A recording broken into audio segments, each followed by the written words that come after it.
Good morning, and thank you for tuning in to Divas Den on IntellectualRadio.com. I am your host, the Boss Lady. And I am your co-host, the Diva. Everyone, I tell you, if you have not tuned in to Divas Den on IntellectualRadio.com before, we have over 50 hosts and something for everyone at iHeartRadio station. Flavor, whatever you need, we got it for you here at iHeartRadio. This morning, we want to talk about politics. We got some women in politics. We're gonna some young women too. Yeah, some young women, and we are so excited about having these two on the show with us. We have Daviana and Pooja. We have the two of them with Vote 16 Illinois. So they will be talking about what their mission, what they're all about. And so I am excited to have them. And then we have Ravonda, and she is running for Cook County Judge of the 15th Jurisdiction Sub-Circuit. Okay, so she's running for judge. Talk about her. She's going to share more about herself. And we're going to talk about some other stuff in politics. Oh, Lord. Oh, my God. We got the Roar, but Alabama has went from a red state to a blue state. Yay! So congratulations to Doug Jones on his win. And Roy is not ready to say that he has lost. But did you guys see him roll in on a horse? Like a Klansman? I swear, I'm sorry. I'm just going to be honest. I'm just going to be honest. He rode in. I didn't see that. He rode in on a horse. Yes, so to vote. I think he rode in on a horse. Okay. And I think he had his gun too. Yes. Riding a horse, toting a gun. Toting a gun. Klansman. All over it. Girl, I can see the white sheet. That was the first thing that came to mind. Let's just be honest. Well, I'm going to be honest. I don't know about anybody else. So I can't say. I don't know about anybody else, but I'm going to be honest about that. Did you get scared? No. I'm covered by the blood. I'm covered. So I need to make sure that I'm covered by the blood. Okay. But that's what I saw. So congratulations, Alabama, for coming out to vote. It was time for a change. So good stuff. A little bit more about this here. All these allegations just popping up all over the place. Yes. It's making my workplace very difficult. Why? Because, I am the only female on my projects that I'm working with. Understand. And I work with men of all flavors, all race, and sometimes we're a family. Mm-hmm. So me and my guys are a family. So now we had to have some ethic training, and we don't know how to act around each other because things we used to say, we don't know if we can say them anymore. Things that we used to do, I used to get, come in, good morning, Vicky, now everybody is like, good morning. We don't have that. We're moving away from that family bond that we used to have because they're afraid that I might say he inappropriately touched me. I think there are boundaries, and sometimes people cross those boundaries. Yes, in the workplace. I've been in those before. But I want to say there's workforce harassment and bullying that goes on. Oh, yes. And you can't just accept it. And those who are the ones who kind of cross the line, you have to be careful about what you're saying and think about the things that you say and you do before you act on it. And I think sometimes people don't do that, and that's the problem. Or there's not a honest conversation about what the boundaries are. So should I share my other story now or later? You can share that later. Okay. No, it has to do what we're talking about. Okay. But do we share it now or do I share it later? You can share okay, it well, now. I'm not going to name any names or companies. But when I first started in construction,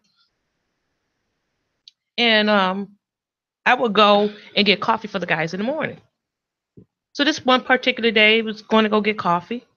If they're going to pay me 40-some hours to go get coffee, I'll go get coffee. Mm-hmm. So okay, guys, how you want your coffee? So everybody's giving me how they want their coffee. And then this one particular guy said, I like my coffee like I like my women. I said, okay, but how do you want your coffee? Mm-hmm. And he said it again. I like my coffee like I like my women. Because I don't know how you like your women. And he said, I like my women black. So um, I looked at him and I looked at the other guys, and everybody thought it was funny. It wasn't funny to me at that time. It wasn't funny at all. I felt like I was at the butt end of the joke. So I didn't say anything at that time. I went and got coffee. They drank coffee, and everybody went on like a normal day. But all during the day, I felt really, really uncomfortable around this guy. So at the end of the day, I waited to the end of the day, and I said, "Come here, let me talk to you for a minute." Was nobody? He made the joke in front of everybody, or he made his statement in front of everyone. I decided not to do that because I didn't need no witness to what was going to be said. So today earlier, you were talking about how you like your coffee, and you made a reference to black women. Your preference in women is your business. I don't like you in that type of way, Mm-hmm. and I don't want you to approach me ever again like that, or there's going to be some consequences. Because I do have a husband at home, and I would like to know if he came here, if you would say the same thing that you said to me to him. So my thing is, okay, I think it was a good thing that you at least approached him about it. Now, if it would have went any further, I probably would have addressed that with HR if he didn't get the message or get the point. People cross boundaries all the time and cross the line. HR and we didn't just even have to be careful. HR didn't even come into play with me because Exactly. I'm not that kind of cat. I like to deal with you. Yeah, you know how I like to deal with stuff. And that's understandable. But he never approached me again like that. And sometimes, you have to make a stand. You do. I don't people shouldn't wait 20 years to do so. I think you need to be approached and need to be talked about. And I think also, like I said, in the workplace, that it needs to be addressed and seriously addressed instead of giving people a handbook, even scenarios. I think they should take it to the extent of giving people scenarios as to what the line, what is inappropriate, and things of that sort. Sometimes they always give you some information, say read over it, and think people understand it, but sometimes that's not the case. One of our company's ethic training, they do give scenarios. They have the stop, the red light, the green light, and then there's a yellow light. Caution, yeah. Caution, because now you're about to get yourself over into the red zone. Mm-hmm. So I do appreciate McHugh for doing that, but it's getting, all these allegations is getting out of hand.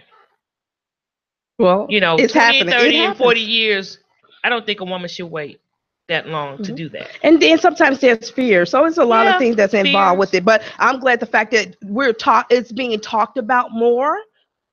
Some change in the future in the workplace. You're talking about Omarosa. Let's go there. I know people don't want to touch that, or yes. Have you seen the internet? No. But did she resign, or was she fired? Fired. Oh, say that again. You said it like Donald Trump. You're fired. So, the interview on Good Morning America. Tell me about it. Well, I'm going to tell you this. Wait, I just want to know, did she act a fool at the White House?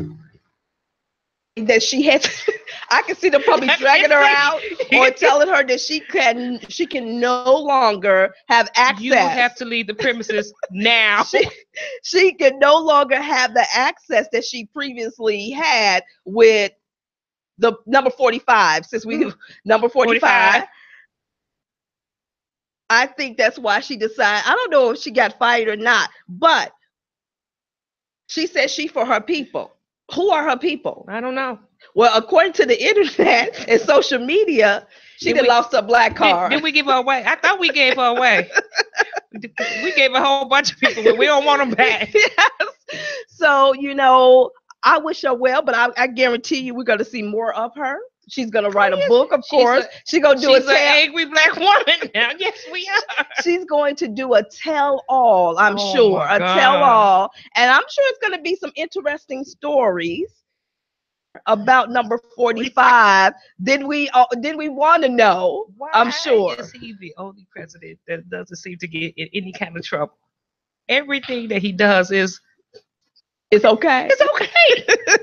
I don't think he's going to do 4 years. He's going to be out before his 4-year term. I really do believe one way or another he will be out. The White House There's is no a circus now. It's just a circus. Every day, turn to CNN. I mean, you can watch it all day, all he day. tweets about it. Yes, yes. It's a shame. It's a shame. It's a very, very, very, very, very, very, very. Those are his famous words. Very, very, very, very, very, very. Well, one thing for sure is this is our last show of the year. We have done 12 shows this year. 12 shows, 2016, 17, closing it out, going into 2018. Interesting. So what would you say was maybe your favorite show or most interesting show that we have done this year? Every show that we do is interesting because we have different people all the time. Really, we do. And when it's just me and you, it's really off the chain. We don't know how to act when we don't have company. So I enjoy every show because I walk away with something every time we do a show. Yes, we learn something new, some interesting people who's doing some great things in the community, and something that our people need to be aware of. So we have had some great shows this year, and I'm so excited to see what we will do for 2018 as we plan out the year. I'm so excited about everything. So tell me, what do Divas have? Tell our listeners, what does Divas have closing out 2017? What are we doing? Developing intellectual visions and self, known as Divas Inc. We will not host a session or workshop this month. Instead, Divas Inc. has decided to donate our time this afternoon to Miss Lucille Lockhart and her church Healing Temple. They're hosting a community Christmas luncheon church serves in. Now, Miss Lucille is a faithful sponsor for Divas Inc. She has several young ladies from her church that participates in our program, in our mentoring program. And you have to support those that celebrate and support you. And she's one of our top supporters. That's just what she does. Yes. We can call her when we need her. She's always there. As a matter of fact, all are welcome to come to this holiday celebration. There will be plenty of food, games, music, raffles. The location is Healing Temple Church, 4941 West Chicago Avenue. So we're going to the west side. From 12 noon to 3 p.m. West side. That's where we're from. Yes. West side. And they say nothing good comes from the west side. A lot. A lie. No truth in that at all. Friday. We need a drum roll for this, but December 22nd from 5 p.m. to 9 p.m., Divas will host our 7th annual Christmas dinner at Deborah's Place. Located it's been 7 years? Yes, it has been. Wow. Do you recall the first Christmas dinner that we sponsored for those ladies? Yes, I do. Sweat, blood, and tears. Literally. Sweating, blood being shed, and tears. And we thank God for all the volunteers for the last 7 years considering for 3 people trying to serve 75 people. Yes. So we are blessed. We have an overflow of volunteers. Yes, and food. So God has been good. Yes. I put the word out. 24 hours, our menu was completed. And then over the days, donations has been coming in for the hats, scarves, and gloves, and the venture cards. Now, the location of Deborah's Place is 2822 West Jackson Boulevard. And I'm proud to say that this is an honor for Divas Inc., as well as a privilege to be able to give back. Yes. I'm just so happy about the opportunity to help to orchestrate this event. Those ladies look forward to seeing us every December. They make it known. Is Divas coming? Is Divas coming? And I'm just so appreciative of all the help that has been flowing in. Our special guest entertainment for the evening It's the Cover Girl Violin Show. The Cover Girl Violin Show is a colorful, high energy musical, the greatest pop and rock hits from Led Zeppelin to Lady Gaga. Oh, that's going to be exciting. Yes, I've never heard of these girls before. All performed on the Cover Girl's signature pop electronic violins. These ladies have entertained three of our United States presidents, and 45 was not one of them. So,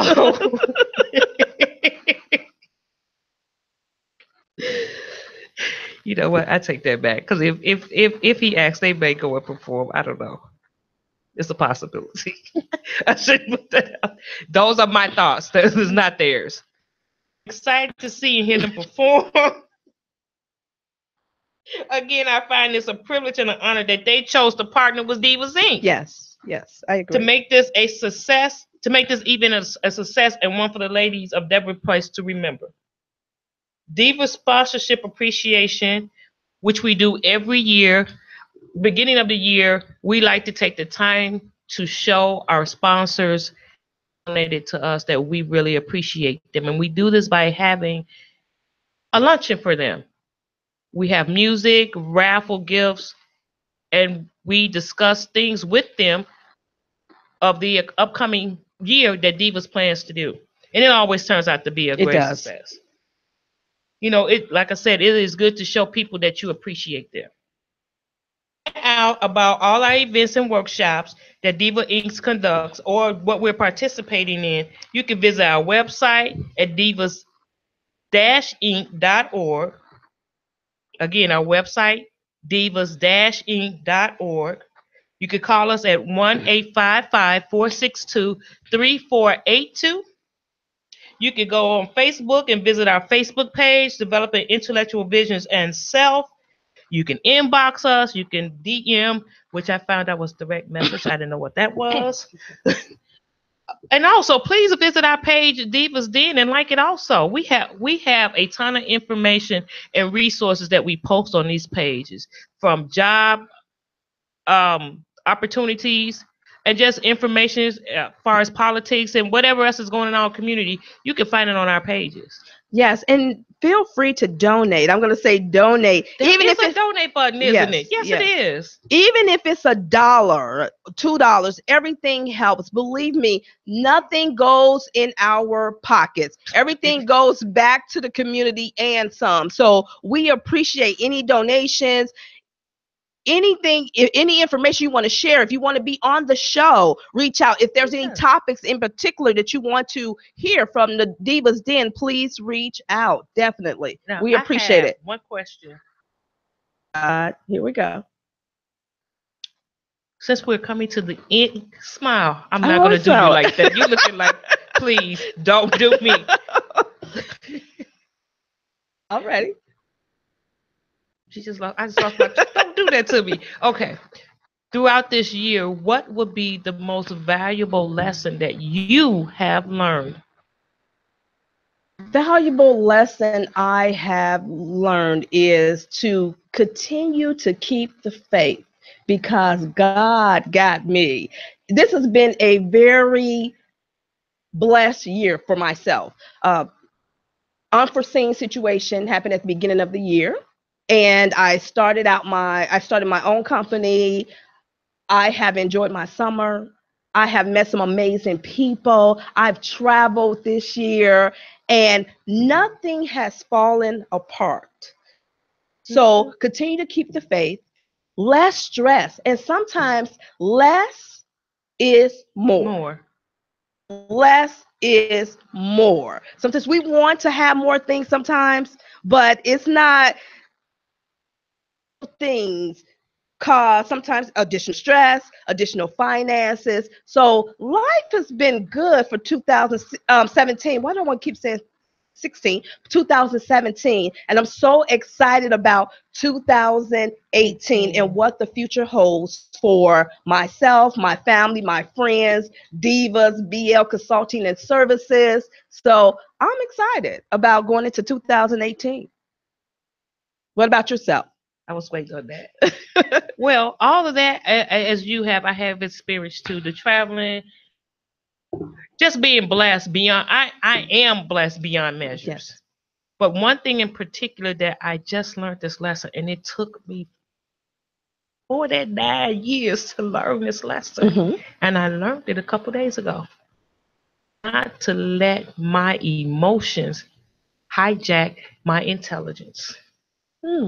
Good stuff. Good stuff. Very good stuff. Good and how stuff. did I come about that lesson? Yeah, tell I me. was in a store trying to return an item. And this little girl, because she was a little girl, challenged me. And I walked away. I did not let my emotions challenge. Good stuff. Good stuff. With that being said, we are going to take a break and come back with our guests, some amazing women in politics. I'm eager to learn about this. I am the boss lady. And I am the diva. And we'll be right back.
And welcome back to Divas Den on IntellectualRadio.com, where I am your host, the boss lady. And I am the diva. And we have our guest today, Ravonda Dawsbill. We have Diviana, okay, and we have Pooja with us. And these ladies are from Vote 16, Illinois. I want to start off with, can you please tell us who you are and about your campaign and everything that's going on with that and how you're doing today? Absolutely. Thank you very much for having me, Divas. I really appreciate it. You're welcome. Again, my name is Ravonda Dawsbill. I am running for judge in the 15th Judicial Subcircuit. I have been a state attorney for 23 years, and I am finally trying to make the leap onto the judiciary. My area covers the south suburbs. So the south suburbs south of basically 183rd Street. We're talking Homewood, Flossmoor, Country Club Hills, Matson, Chicago Heights, South Chicago Heights, Palos, and Orland, as well as parts of Lamont. Those areas have traditionally, for the last 30 years. The subcircuits were created in order to increase female and minority participation on the judiciary. However, for the last 30 years, there's only been one woman, African American, elected from the 15th Judicial Subcircuit. I'm hoping to change that. I've been a state's attorney for 23 years, and it's been my experience and my practice of fairness, but it's been my observation that justice under the law depends on not only the letter of the law, but who is applying the law and their interpretation of the law. Right. And sometimes you don't always receive fairness in the judiciary. And I've tried to practice fairness throughout my entire career. I started as a baby state's attorney in appeals, and I argued a couple of cases in front of the Illinois Appellate Court. From there, I went to misdemeanors, and I prosecuted misdemeanor cases. And I was also in a unit called Community Prosecutions, which is now Community Justice. The Community Prosecutions Division took cases that the community was interested in, and it was there that I kind of adjusted my thinking. Working with community, you're working not only with victims of crime, You're working with people who are offenders. And you're also working with your potential witnesses. And you realize a crime, it affects the fabric of the community. Yes. And you have to have healing in that community. And it's not about locking people up. Because if you have what's called a trap house, you can lock up everybody at the trap house on Tuesday. And I bet you on Wednesday, they're going to be right there. And so you have to think of different ways to approach these problems. And you have to think of collaborative ways that communities can come together. And that's when I started working with community members. And it's not about locking people up. Although obviously, if someone is a person who is not going to change and commits a crime, right? But it's about trying to actually address the problem in a way that is fair to every victim and defendant and witnesses. And so you have to approach things in a different way. Right now, I'm the supervisor of Branch 42, which is a courtroom on the north side of Chicago at Belmont and Western. And in this courtroom, I prosecute felonies as preliminary hearings, and I make the decision how we're going to proceed with the case at the initial stage of the game. I have someone who comes into my courtroom, they're a first-time offender, charged with their first crime, first felony, first anything. I try to think, okay, how can we affect this person? How can we make this person change if it's at all possible? If it's a nonviolent offense and we can stop somebody who may have thought, okay, I'm going to go to the store, I'm going to take a dress, it's $1,800, which is a felony amount. How can we give this person some punishment, however, but not give them the t-shirt of a felony conviction for the rest of their life because of one bad decision? And a lot of things that come to me are because of one bad decision. The worst decision you ever made on any day of your life, you now have a felony case. I have a question for you. A friend of mine, Mr. John Wyckoff, who lives in Alabama now, here from Chicago, Mm-hmm. and we were just talking. I was telling him about the show, and I was going to have you on. So he said, I want you to ask this question. Okay. How is it that there's an individual, for instance, say, is a gentleman who's stabbed his girlfriend, okay? And this is a first-time offense. Mm-hmm. He gets 20 years. Mm. Then there's this gentleman who have shot someone, and he's been in and out the system. Mm. Well, this other individual has never been in the system, but this individual has been in and out the system and got 10 years. Well, let me ask you one thing about this scenario. The stabbing of the girlfriend, did the girlfriend survive? Yes. Okay. And Mm-hmm. Okay. And the person that was shot survived too. Right. But in and out of the system. So Right. Who makes the decision, or how the decision is made that this individual gets a total of 20 years and this individual who has never done anything or have no record, and then you have this individual who has a record constantly in and out of jail and gets 10 years. That's like I said. Fairness in the judiciary depends on not only the letter of the law, because the letter of the law would give that person a range of sentences that they can have, right, from probation to jail time. But it also, fairness also depends on who's applying the law and the how their life experiences are shaping their application of the law. So if you have someone who is like a hard nose on crime and everybody's guilty or things like that, yep, that makes a difference.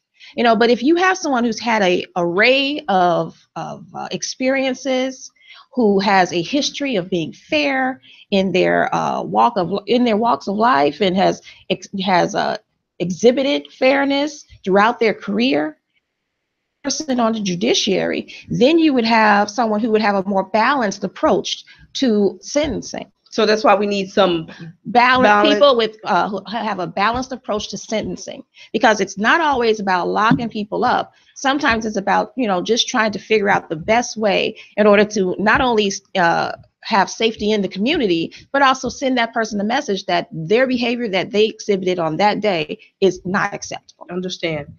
All right. I have a question I would like to ask. For those who may not know or understand about the judicial sub-circuit, because you can't really find a definition for this title, can you kind of explain how that fits into or how it fits into the judicial system. Okay. Well, like I said, 30 years ago, sub-circuits were created. At 30 years ago, they used to have judges selected or elected countywide, which means that you have to get voted on from everyone in the county, from the north side of the county where you have Evanston, for some reason, can't pronounce that word, Evanston, Rolling Meadows, all of those voters, all the way down to Matson and South Chicago. So that was the way that judges were elected until till about 30 years ago. That's when they created the sub-circuits, because there was a study done, I believe it's by the Johnny Appleseed Foundation, that said, you know what, we don't have a lot of African Americans. We have, it's hard for Hispanics. It's hard for females who don't have that Irish name, because that Irish name means so much. When you are running for judge, for some reason, back in the 80s, if you didn't have that Irish name, you were on the ballot, or you were not going to make it into the judiciary. And so they created the sub-circuits and split up the county into 15 judicial sub-circuits.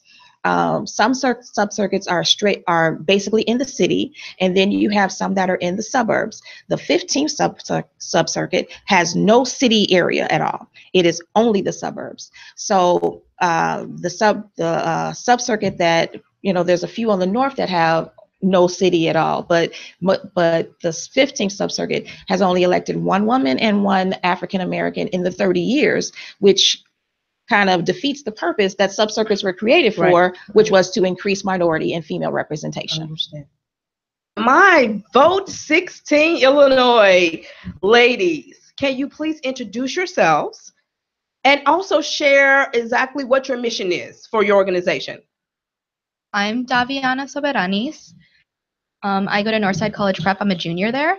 My name is Pooja Patel. I also go to Northside Prep, and I'm also a junior. So Vote 16 is basically a type of legislative campaign. I'm trying to lower the voting age in municipal elections to 16 years old. And we also are very about promoting voting overall.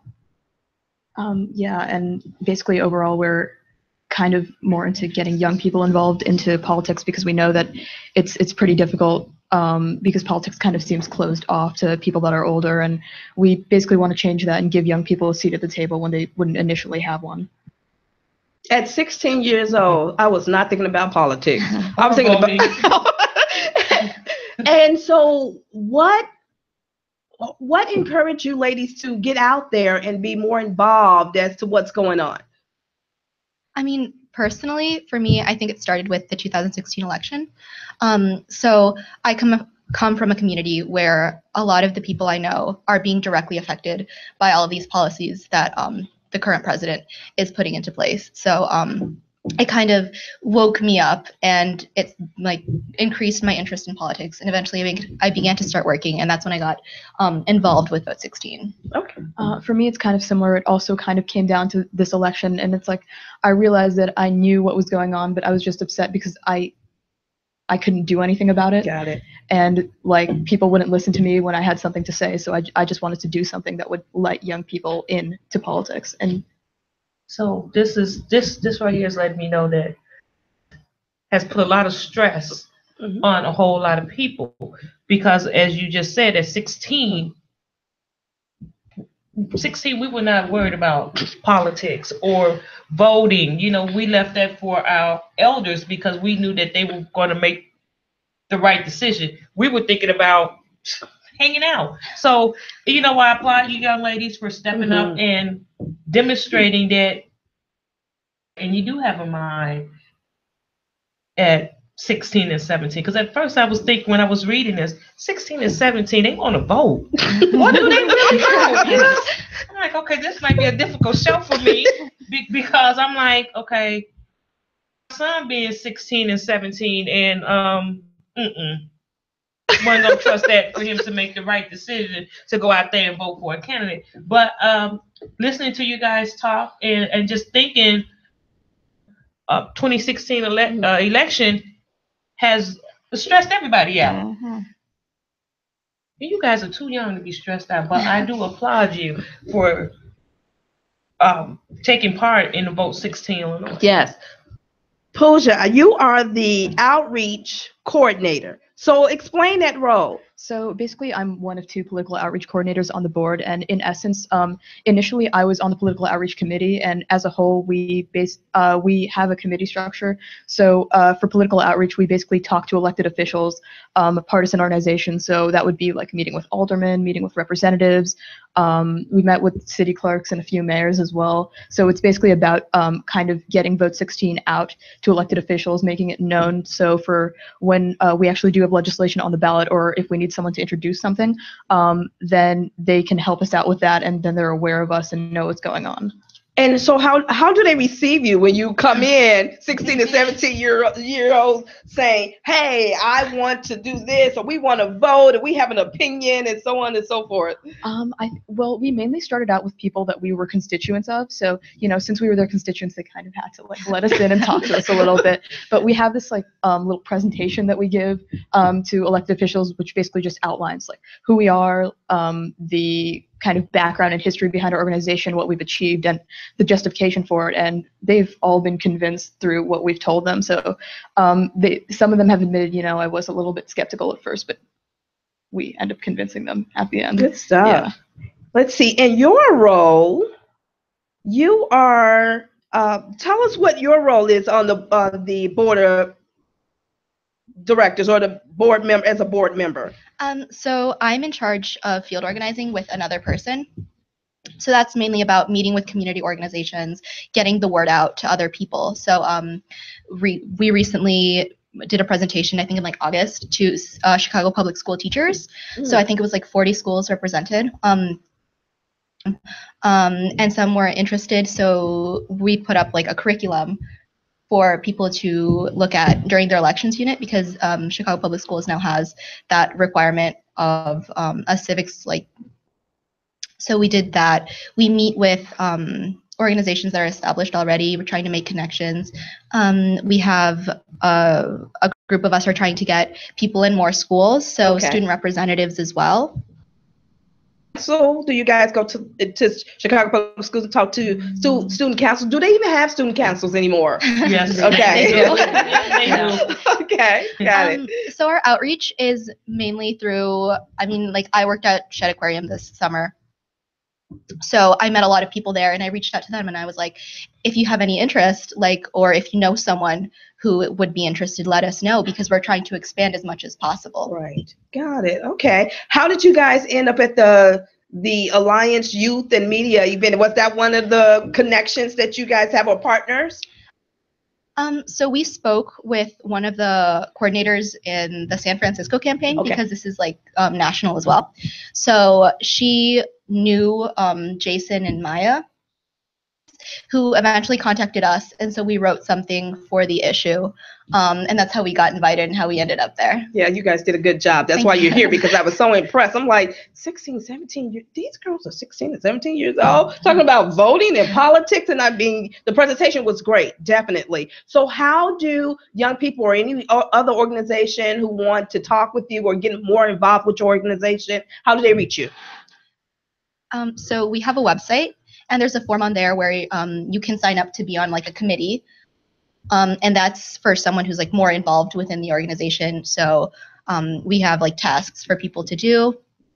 And for the mailing list, where you get a newsletter every month that details what's going on, what we're doing, what the average person can do to help us out. Yeah. Please give that website so that you know. So it's vote16il.org. Vote16il.org. Yeah, it's not fully completed but I saw it. It's kind of cool. I mean, you guys, I'm telling you, for 16 and 17-year-olds, you guys have done a great job. I went on the website. It's great. And, I know you guys are still working on it, but it is definitely a lot of information on there. And the fact that you are taking a stance and saying, hey, I don't like this, I don't like that, in regards to it's going to affect my life, the people in my life, and doing something about it. So that is great. I mean, I commend you ladies, definitely, and continue, doing what you do. Seriously, it will make a difference, definitely. Judge here, what do you have to say about this? I am very impressed by these young ladies too. And I can tell you that I am also a parent of a 17-year-old. And one of the things that got me to run. Courage, because last year when she was a sophomore, she had a radio show, and during her breaks between her music, she would have like political rants, and she would give her thoughts on what was going on with the election. And I just was hearing her, and I was like, "Is this my child?"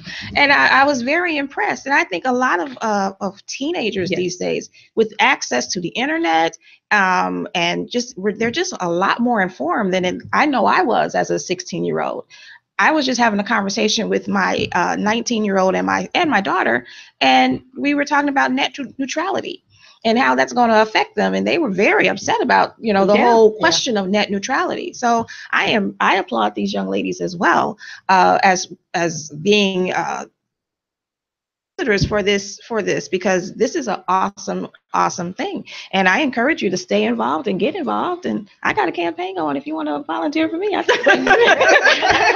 Right. Yes, and connect and everything. Yes. So one of my other question is why people should vote for you. Well, like I said, my platform is basically fairness. I believe that a lot of times people go into the courtroom and they leave the courtroom not understanding what just happened. And as an African American state's attorney, I cannot tell you how many times I've been approached by defendants and their families, like, what did the judge what was all that about? Not understanding the whole process, because it's not explained to them what's going on and what's going to happen. And my platform is basically one word: fairness. I'm a state's attorney. Yeah, I've been a state's attorney for 23 years.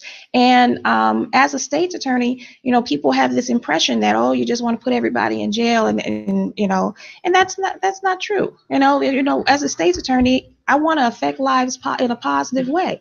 I've been fair to every victim, every witness, and every defendant, because it's not about putting people in jail. It's about improving the situation. Yeah. Okay. We have a program in the state's attorney's office called deferred prosecution. And as I was saying, I was 42. Deferred prosecution is a year-long program for first-time offenders in order to, have them for what they did, but also to not go around for the rest of their life with a felony conviction. My courtroom has given that program to more individuals than any other courtroom in Cook County, because I believe that, sometimes your worst day should not be should not affect the rest of your life. Exactly. Yeah. So my platform is fairness. I have been exhibiting fairness throughout my career. I have experience in the courtroom. My very first day assigned to a misdemeanor courtroom, I did my very first trial. So I've gone to court pretty much every day for my entire career. I don't know if there's any of my opponents that can actually say that. I have experience. I have compassion. I have integrity, and I believe in fairness and justice for all. And that's why people should vote for me, because really, like I said before, I think I've said it twice, fairness and justice depends not just on the letter of the law, but who is interpreting and applying the law. Yes. Great. And how can people get in contact with you? How can they donate to your campaign? Absolutely. They can go to DOS Beal for Judge. That's DOS, DOSS, Beal, BEAL, 4 Judge.com. There's a website there. There's a donate button. Do what you do. I'm also on Facebook, Ravonda Doss Beal, elect Ravonda Doss Beal. Look me up, put my name in there. You'll see my credentials, and I invite you to look at my credentials. Look at what I've done. Look at my community involvement. Look at my career, and you'll see that I am one of the most qualified individuals in the race for the 15th Judicial Subcircuit. And I welcome your vote. And I ask you for it. Great. And if they want to work on your campaign or help you with your campaign as well. I need volunteers. I need bodies. Good. Is there anything that you want to say before we end our show, our last show of 2017? I just want to wish people many blessings, happy holidays, Merry Christmas, happy Hanukkah, all the above. Ladies, anything that you want to share or anything before we sign off for 2017? Not really. Just thank you for having us here. It was really nice We to are be able to talk. Pleasure. Yes, definitely. People, yes, our world has changed. 2017 has came to an end, and we're on our way to 2018. We definitely Divas Inc., Divas Den, the boss lady, the diva. We thank you all so much for tuning in to Intellectual Radio every third Saturday at 10 a.m. of the month. And we will see you all in 2018. We wish you nothing but blessings and a happy new year, a Merry Christmas, and live your life to the fullest because God is good and He got you. And what we're going to end 2017 with saying, Feed your brain and get your mind right. Thank you, ladies, very much.